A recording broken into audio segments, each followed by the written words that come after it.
Hello दोस्तों। आइए आज मैं आपको सुना रही हूँ इंदिरा एकादशी व्रत कथा। धर्मराज युधिष्ठिर कहने लगे कि हे भगवान, मैंने भाद्रपद शुक्ल एकादशी अर्थात पार्श्व एकादशी का सविस्तार वर्णन सुना। अब कृपा करके आप मुझे अश्विन कुमार के माह के कृष्ण पक्ष की एकादशी के विषय में बतलाइए। इस एकादशी का क्या नाम है, इसके व्रत का क्या विधान है और इसका व्रत करने से किस फल की प्राप्ति होती है। तब श्री कृष्ण भगवान कहने लगे कि अश्विन कृष्ण एकादशी का नाम इंदिरा एकादशी है। यह एकादशी पापों को नष्ट करने वाली तथा पितरों को अधोगति से मुक्ति देने वाली होती है। हे राजन, ध्यानपूर्वक इसकी कथा सुनो। इसके सुनने मात्र से ही वाजपेयी यज्ञ का फल मिलता है। प्राचीन काल में सतयुग के समय में महिष्मती नाम की एक नगरी में इंद्रसेन नाम का एक प्रतापी राजा धर्मपूर्वक अपनी प्रजा का पालन करते हुए शासन करते थे। वह राजा पुत्र पौत्र व धन आदि से संपन्न और भगवान विष्णु के परम भक्त थे। एक दिन जब राजा सुखपूर्वक अपनी सभा में बैठे थे तो आकाश मार्ग से महर्षि नारद उतरकर उनकी सभा में आए। राजा उन्हें देखते ही हाथ जोड़कर खड़े हो गए और विधि पूर्वक आसन व अर्घ दिया। सुख से बैठकर मुनि ने राजा से पूछा कि हे राजन, आपके सातों अंग कुशल पूर्वक तो हैं, तुम्हारी बुद्धि में धर्म में और तुम्हारा मन विष्णु भक्ति में तो रहता है। देवर्षि नारद की ऐसी बातें सुनकर राजा ने कहा, हे महर्षि नारद, आपकी कृपा से मेरे राज्य में सब कुशल मंगल है तथा आप यहाँ यज्ञ कर्मादि सकृत हो रहे हैं। आप कृपा करके अपने आवागमन का कारण कहिए, किस वजह से आए।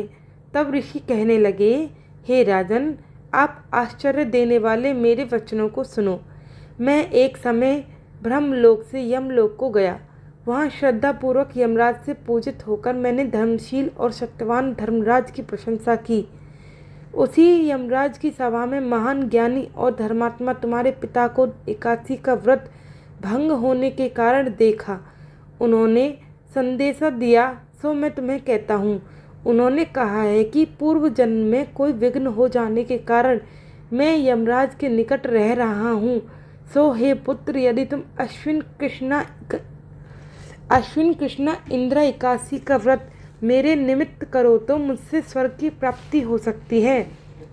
इतना सुनकर राजा कहने लगे कि हे महर्षि, आप इस व्रत की विधि मुझसे कहिए। नारद जी कहने लगे, अश्विन माह की कृष्ण पक्ष की दशमी के दिन प्रातःकाल श्रद्धापूर्वक स्नानादि से निवृत्त होकर पुनः दोपहर को नदी आदि में जाकर स्नान करें।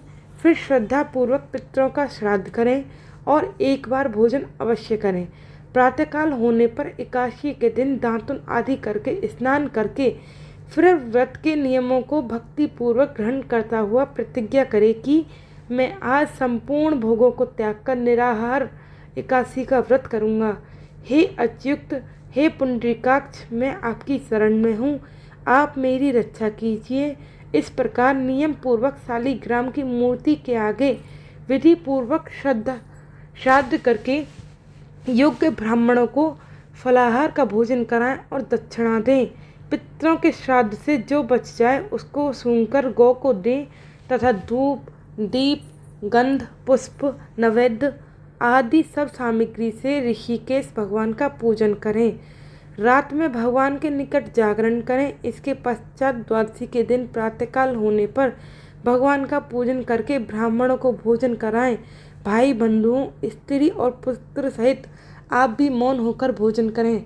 नारद जी कहने लगे, हे राजन, इस विधि से यदि तुम आलस्य रहित होकर इस एकादशी का व्रत करोगे तो तुम्हारे पिता अवश्य ही स्वर्गलोक को जाएंगे। इतना कहकर नारद जी अंतर्ध्यान हो गए। नारद जी के कथानुसार राजा द्वारा अपने बांधवों तथा दासों व सेवकों सहित व्रत करने से आकाश से पुष्प वर्षा हुई और उस राजा का पिता गरुड़ पर चढ़कर विष्णु लोक को गया। राजा इंद्रसेन भी एकादशी के व्रत के प्रभाव से निष्कंटक राज्य करके अंत में अपने पुत्र को सिंहासन पर बिठाकर स्वर्गलोक को गया। हे युधिष्ठिर, यह इंदिरा एकादशी के व्रत का महात्म मैंने तुमसे कहा।